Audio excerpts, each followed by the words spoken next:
Boa noite, eu sou Antônio Caetano e você está no Café nas Nuvens. E este é um vídeo da minha mais nova playlist, Ver e Ver-se. Trata-se de um meu novo livro de filosofia, né, versando, né, em torno do tema da filosofia e da metafísica. Um trabalho que eu já vinha tentando elaborar há muito tempo, mas não achava a linguagem, seria isso? Quer dizer, assim, a linguagem, como dizer, né? Que abordagem dá, se um texto mais intimista, mais poético, se um texto mais objetivo. Então, finalmente cheguei mais ou menos a uma conclusão. Quer dizer, vou adotar uma linguagem simples, bem didática. Né? Qual é a ideia? A ideia de ver e ver-se, como a gente já pode intuir do título, é que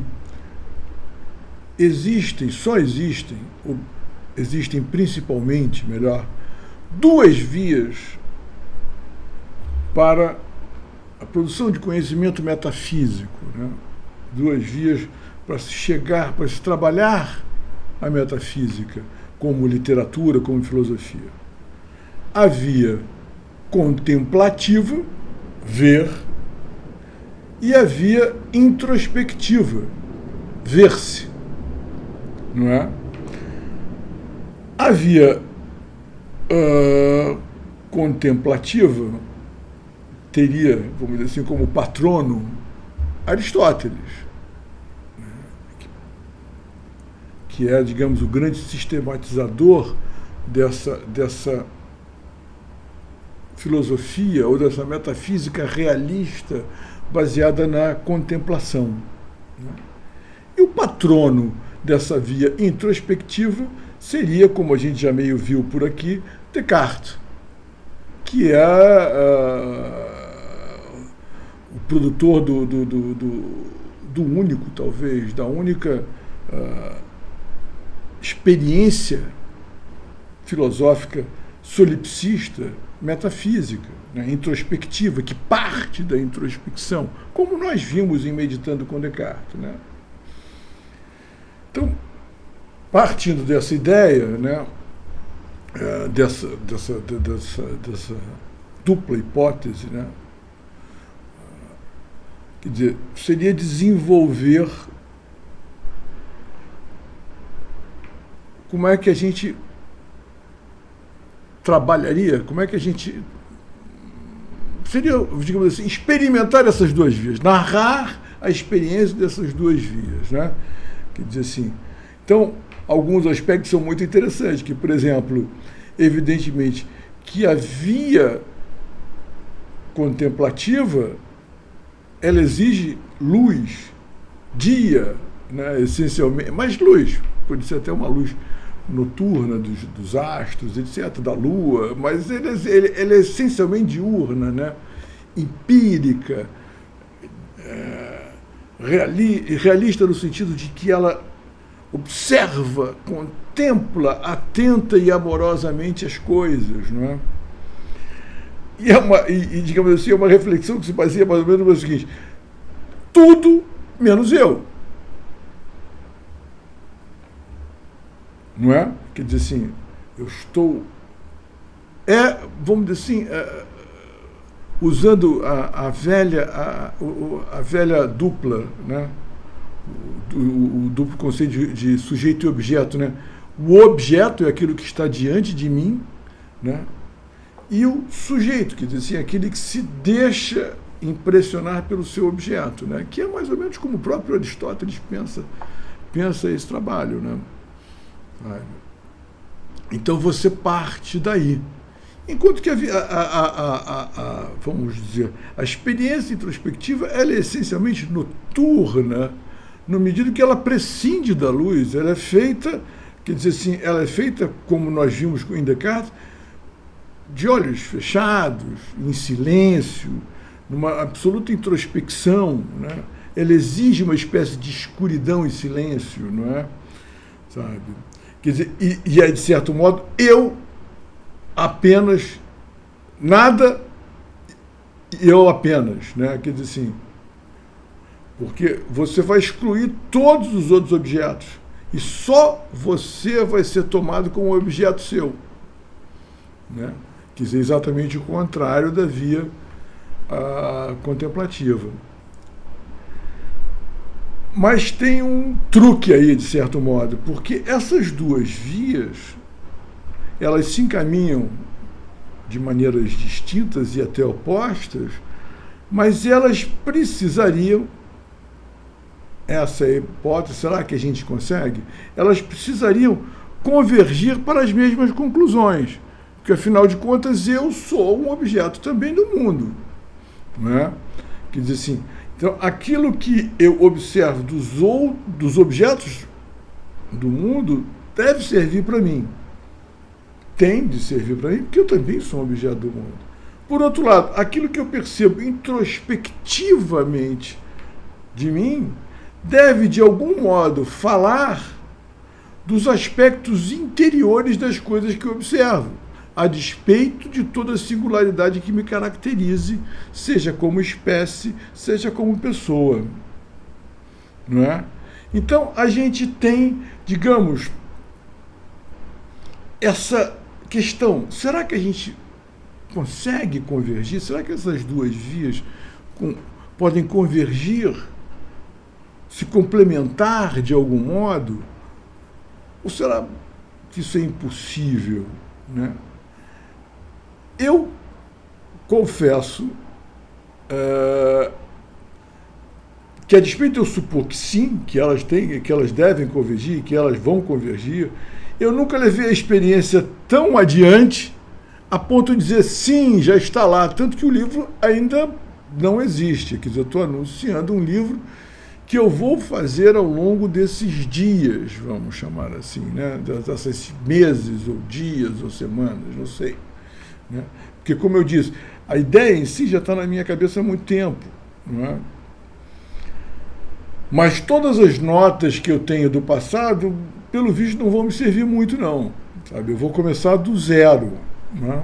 Como sempre, né? Eu produzo notas e notas, testo um caminho, testo outro caminho, demoro muito, eu sou muito lento assim, para escrever. Não as minhas, por isso que eu gosto tanto de crônica, né? Que também não tenho escrito, mas eu gosto muito de crônica, porque a crônica ela é espontânea, ela é imediata, ela tem assim, é um jorro.